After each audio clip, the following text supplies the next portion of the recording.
কারা আগুন লাগাইছে আমরা জানতে চাই। এবং ওবায়দুল কাদের ৩ মাস দেশে ছিল, ৩ মাস পরে সে দেশ থেকে কিভাবে এক্সিট দিছে আমরা এটা স্পষ্ট জবাব চাই। এবং হাসিনার কার্যত বিচার বা বিচার প্রক্রিয়া, দৃশ্যমান প্রক্রিয়া আমরা এখনো দেখতেছি না। আপনারা জানেন এই জুলাই গণ অভ্যুত্থানে আমাদের ২০০০-এর বেশি ভাই নিহত হয়েছেন এবং ৩০,০০০-এর বেশি ভাই আমাদের আহত হয়েছেন। তো আমরা বলতে চাই যে ২০০০ নিহত এবং ৩০,০০০ যে আহত হয়েছে তাদের খুনি যারা ছিল তাদেরকে আজ পর্যন্ত তাদেরকে অ্যারেস্ট করা হয় নাই।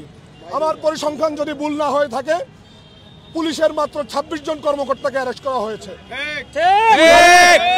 ২০০০ মানুষকে নিহত এবং ৩০,০০০ মানুষকে আহত কে ২৬ জন করছে?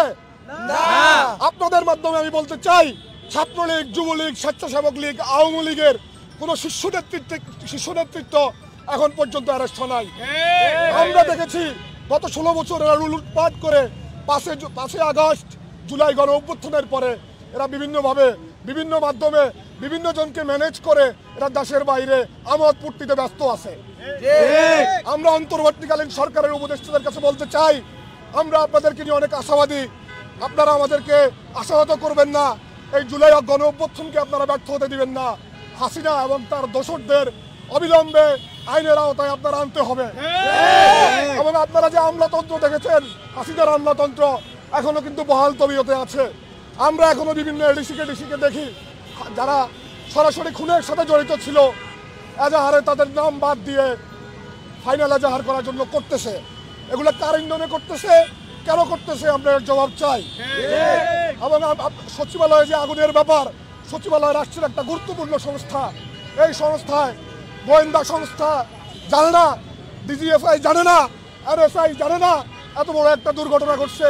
কেন ঘটছে আমরা জানতে চাই। আমাদের আজকের এই কর্মসূচির মধ্যে আমরা স্পষ্টভাবে বলতে চাই খুনি হাসিনা, তার দোসরদের, তার অলিগার্ডদের এবং যে আমলারা খুনি হাসিনাকে দীর্ঘদিন ক্ষমতায়, অবৈধ ক্ষমতায় থাকতে সহায়তা করছে তাদের সর্বোচ্চ বিচার নিশ্চিত করতে হবে।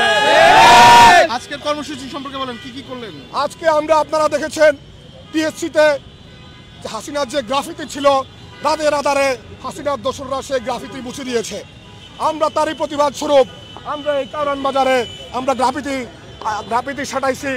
হাসিনা কোনোদিন বাংলাদেশের মানুষ গ্রাফিতি মুছে হাসিনাকে বাংলাদেশের জনগণের অন্তর থেকে কোনোদিন মুছে দিতে পারবে না। বাংলাদেশ যতদিন থাকবে হাসিনাকে মানুষ ঘৃণা সহকারে স্মরণ করবে।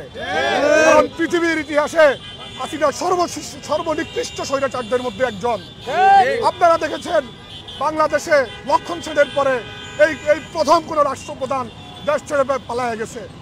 আমার জানা যদি ভুল না হয়ে থাকে পৃথিবীর ইতিহাসে কোন দেশের রাষ্ট্রপ্রধান, তার পুরো সংসদ, তার পুরো ক্যাবিনেট এবং কাকরাইল মসজিদের ইমাম, বাইতুল মুকাররমের ইমাম সহ পালায় নাই। লজ্জাজনক কিছু কেউ নাই। হাসিনা রাষ্ট্রযন্ত্রকে যে গণ অভ্যুত্থান ঘটেছে, এই অভ্যুত্থানে আমি নিজেও একজন গুলিবিদ্ধ হয়েছিলাম এবং আমার সাথে আমার 2জন ভাই মারা গেছে। ছাত্রদলের সেক্রেটারি নাসির ভাইয়ের নেতৃত্বে আমরা গত 19 জুলাই বিজয়নগরে অবস্থান করি। ঠিক আছে, কিন্তু আপনারা যদি আজকে দেখেন কিছুদিন আগে সচিবালয়ে আগুন লাগছে। কারা আগুন